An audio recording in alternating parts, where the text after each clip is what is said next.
This is again a really important topic. The topic of less than 0.01% of all hits in football result in a concussion. I've heard you say that before. And greater than 70% of all impacts in NFL is less than 30 Gs. So by the sounds of it, concussion isn't happening that regularly. If you look at across the board for the whole season, Mm-hmm. all of those hits, it's 0.01%. It's not many at all. Mm-hmm.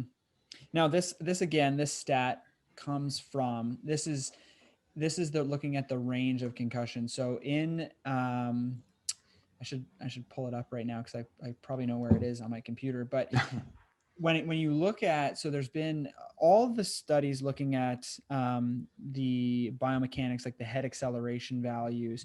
They've done systematic reviews on this to kind of bring all of that research together, right? So in the end, one of the bigger studies in this area, I think they had over 1.5 million hits over the course of how many seasons over, and looking at different players. And with that 1.5 million hits, they had a documented like 300 concussions or something like that. So if you do the math on that, right, you have 1.5 million hits, and these aren't just any hits. These are hits that register over 10 Gs of acceleration, right? So these are like hits where there's been a hit. This isn't just like, like it's It's 10 enough to G's. cause a whiplash injury. Like Yeah, for if you sure, think for about it, sure. whiplash Yeah, is four and a yeah, half and, yeah, it yeah, hits yeah, 10. yeah, yeah. So you have at least 10 G's, right? So 1.5 million hits recorded, and in the whole thing, they had 300 documented concussions. When you actually do the math on that, it works out to 0.01% of all those hits were actually resulted in concussion injury.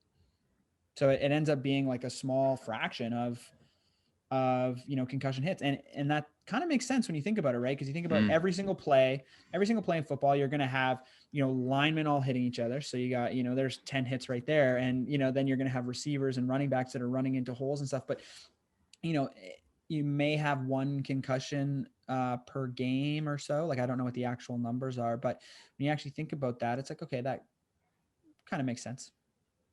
Yeah, it's really fascinating. And even if they are underreporting the concussions and it's double that, Right, it and it could be, goes that's a to, possibility too, right? it could go to zero point 0.02 or 0.03, it's still not many, Yeah. really, if you look over a whole season. So the chances of you getting a concussion playing football is actually quite small, isn't it? I mean, I think that the thing to consider is that, okay, so less than, so let's say 0.01% of all hits result in concussion. But I think that when you play a sport like football, the average number of hits in a season is between 1,500 and 2,000, right? For each player. Mm. Right. So if you're taking 1,500 to 2,000 hits, I mean, what's the math on that? Your chance of getting a concussion at some point is actually now pretty decently high. Yeah. Do you know what I mean? Oh, So 100%. But at the yeah, same time, if you play football, you're not 100% guaranteed to get a concussion. no, Of course, it's a greater chance of getting a concussion playing football than it is golf. yeah, But the reality is that it's probably not as high as a lot of people think. mm-hmm, I think a lot of people think if you play football, you're going to get a concussion. But that mm-hmm, doesn't necessarily mean that you definitely will if you're playing a contact sport.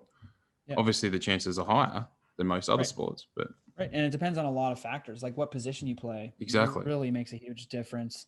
It depends on, what your style of play is, and, how risk taking you are. Like, there's some running backs that I've played with that would just, they would go like and try to bowl people over. I mean, you're putting yourself more at risk from the person who's going to try and, juke and dance and, get away from people trying to hit them. So it just depends on a lot of different factors. But, like, for example, we did the math on MMA, and it was something like um 15% of all MMA fights. So even just individual fights, 15%, no, 15% of MMA fighters. So there's have a chance of getting a concussion in each fight. So there's, like, if you step into the ring, you have a 15% chance that you're going to get a concussion in that particular fight. So that's a pretty high number, right? Like, you you put that over, 10 fights a year, and it's almost guaranteed, Yeah. um, so that's a lot higher than a sport like rugby or football, which those are the highest in terms of team sports.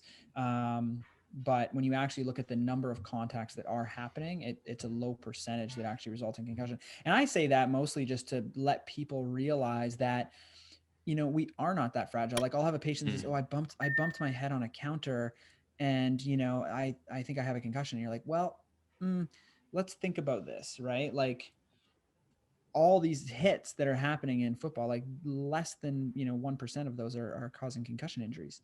So the fact that you bumped your head on the counter, it's a low chance that you've done enough. That's a football hit, like.